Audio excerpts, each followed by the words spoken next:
that the exhibitions here are temporary and also coming to an end. Yeah, so it is not only playing with the way of reception, but also with the with the exhibition itself. Yeah, so providing a short insight, but this will come to an end. Có một cái hay ở cái nhà này nữa, đó là cái như quý vị có thấy ở bên ngoài giống như là cái chân nó được nâng lên, nó giống như là một ngôi nhà nổi á, và nó khiến tôi liên tưởng đến cái container, cái thiết kế của container, và nó cũng khẳng định thêm được cái tính dễ dàng lưu động của thể loại công trình mới này. Yeah, then a building, a different building in Austria, in Bregenz, which was planned by Peter Zumthor and built from 1990 to 97. So this building, has some kind of inspiration character for the Leipzig Museum. However, here the degree of transparency, is even stronger than in Leipzig, because in Leipzig we have basically the concrete facade, which is covered by this steel structure, which is holding the glass facade. Here we have a higher degree of transparency because this building is basically consisting of three concrete walls, which are holding up the different levels here and also the staircase. And um, this whole structure here is covered by this double glass facade. So and we have this glass slabs from the outside. Then in between we have this metal structure construction which holds together the glass facade, and then we have an isolating a glass surface, and we have the ceilings of the ceilings of the different stories is also executed of glass. So this means that in this space in between the different ceilings, a diffuse light situation is created.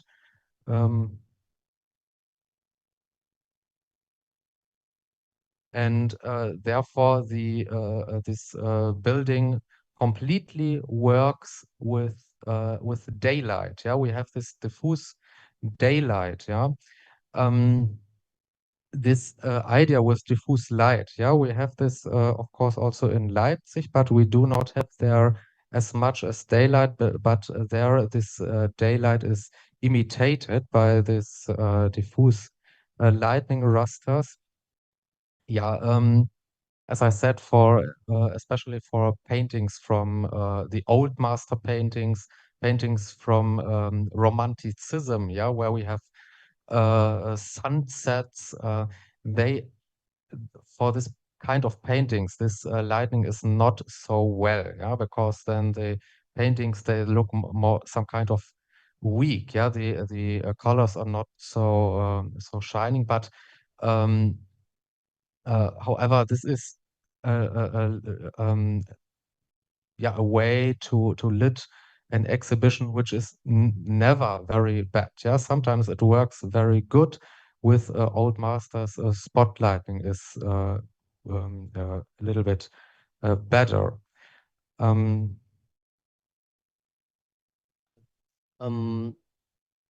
Nếu mà so sánh với cái bảo tàng Leipzig năm 2004 á, thì bảo tàng này nó giống như là một cái sự ảnh hưởng lên cái lối thiết kế của bảo tàng Leipzig hồi trước, đó là những cái mặt đứng được làm bởi sợi thủy tinh, kính sợi thủy tinh, có thể cho phép được ánh sáng nó đi qua công trình một cách gián tiếp. Nhưng mà ở cái bảo tàng này á, ở bảo tàng Reagan này thì ánh sáng nó vô nhiều hơn so với Leipzig, và đặc biệt là cái cấu trúc mái như mà diễn giả đã đề cập trước đó, thì cái cấu trúc mái này nó cũng cho phép cái ánh sáng vô nó cũng được làm bằng kính sợi thủy tinh và nó cũng cho phép ánh sáng vô. Nó bảo quản được các vật phẩm trưng bày rất là tốt, đặc biệt là vật phẩm trưng bày từ cái thời La Mã, khi mà màu màu sắc của thời đó có phần nào yếu và khó được bảo quản, thì sử dụng những cái ánh sáng này rất là tốt. Yeah, and also a disadvantage of this natural lighting can be that, for instance, if you are doing exhibitions with paper, yeah, with works on paper, this can be very sensitive to light exposure, and it is a little bit harder to control it. Yeah. I come here to the next building, relatively brief. This is the Museum Brandhorst in Munich, which was erected in direct vicinity to the old and the new Pinakothek.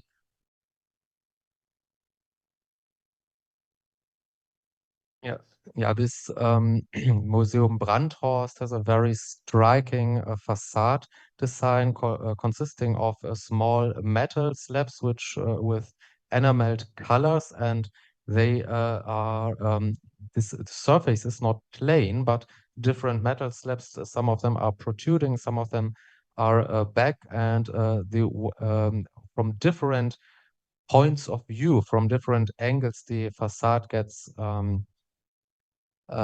a three-dimensional, and the patterns here, they are changing. Yeah, and the nearer you come, the colors are showing up, symbolizing the art inside. But if you are relatively far away, it has yeah, it has an yeah, more like the tone of bricks. Đây là một cái ví dụ, một cái bảo tàng khác ở Munich, thì cái mặt đứng này nó hơi khác với các mặt đứng khác, đó là nó được làm bởi các các ceramic đầy màu sắc, có tổng cộng là 23 màu. Nhưng mà cái khác, cái thú vị ở đây đó là mình tùy vào cái góc đứng 3 chiều của mình á, thì nó sẽ tạo ra những cái hiệu ứng màu khác nhau.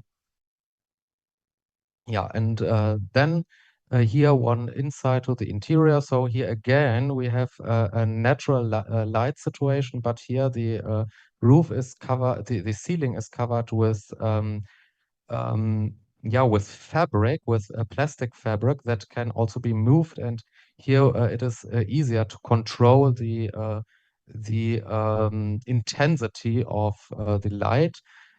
Also very important is that the Brandhorst Museum is a museum which is very ecological. So, for instance, we have floor heating, which is very uncommon for museum buildings, but this allows a lower temperature. Yeah, but visitors are still feeling comfortable, but the lower temperature is on one way a mean to save energy, but it is also better for on a conservatory conservation uh, um, terms to keep the temperature a little bit lower. This room here is in the upper floor and only provided here um, for this exhibition of this paintings. So this room was especially designed for the paintings that are on exhibition here. Was the floor better? Floor heating. Floor material. Oak. This is oak, yeah. And then also, so this is upper floor for the heating system. Yeah. Okay. Một cái sự cải tiến của cái phòng trưng bày này, đó là ngoài cái việc mà sử dụng cái trần kính sợi thủy tinh như vừa nãy vừa nói để lấy sáng, thì cái sự cải tiến ở cái phòng này đó chính là cái floor, cái sàn nhà nó đã được nâng lên một chút để có một cái hệ thống sưởi ấm chạy ở phía dưới. Thì cái này nó vừa giúp cho du khách cảm thấy ờ, thoải mái khi mà vào trong, tại vì ở bên xứ lạnh, khi mà vào trong này thì cảm thấy thoải mái ấm áp. Ngoài ra nó cũng giúp bảo quản được cả cái vật phẩm trưng bày nữa. Và cái kỹ thuật mà sưởi ấm sàn này tại thời điểm bây giờ là nó chưa có được phổ biến. Yeah, and here one last building. This building is also executed by the Hufnagelpitz Raphaelian Studio, who planned the Leipzig Fine Arts Museum. Yeah, so this is one of the very few studios who planned several museum buildings.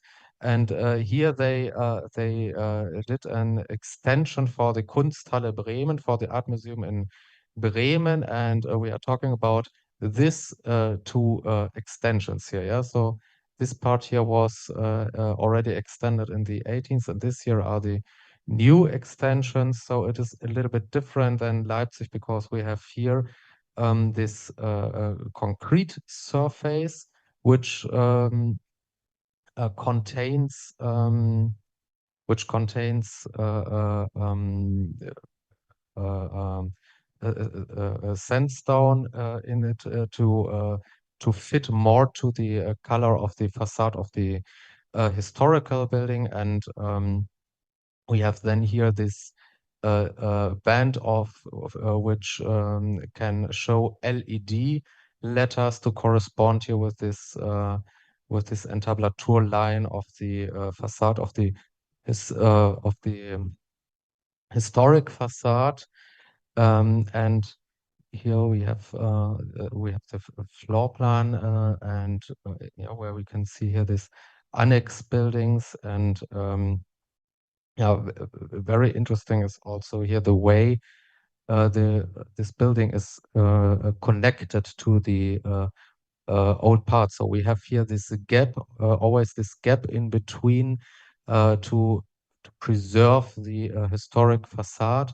And it is the transition between the old part and the new one is also made visible here by the different floors. We have this dark floor in the old part, and then this very bright oak here in the new part. Dạ, cái công trình tiếp theo, ví dụ tiếp theo đó là một công trình ở Bremen. Thì công trình này trước đó nó chưa có hai cái cánh hai bên đâu, mà bây giờ nó xây dựng thêm hai cái cánh hai bên. Thì cho nên là trên mặt đứng mình có thể thấy sự khác biệt giữa phần nào đó một kiến trúc mang phần cổ điển và một kiến trúc mới với cái mặt đứng được làm từ kính và bê tông. Thì như cái bức ảnh bên trái quý vị thấy là có một cái khoảng trống giữa công trình cũ cũ là bên trái này và công trình mới bên tay phải, thì có một cái khoảng trống ở giữa để bảo quản, để không có gây ảnh hưởng đến lên cái mặt mặt hông của cái công trình cũ. Và có những cái khác biệt có thể dễ thấy luôn là cái về vật liệu sàn. Thì bên công trình cũ thì sàn nó tối, còn công trình mới thì là một cái thể loại vật liệu ván gỗ sồi màu sáng. Yeah, and then yeah, here we can see also from the new building part, which also corresponds here, yeah, in high, where we have to look here to this Mordillian frieze, we can still see the historic facade.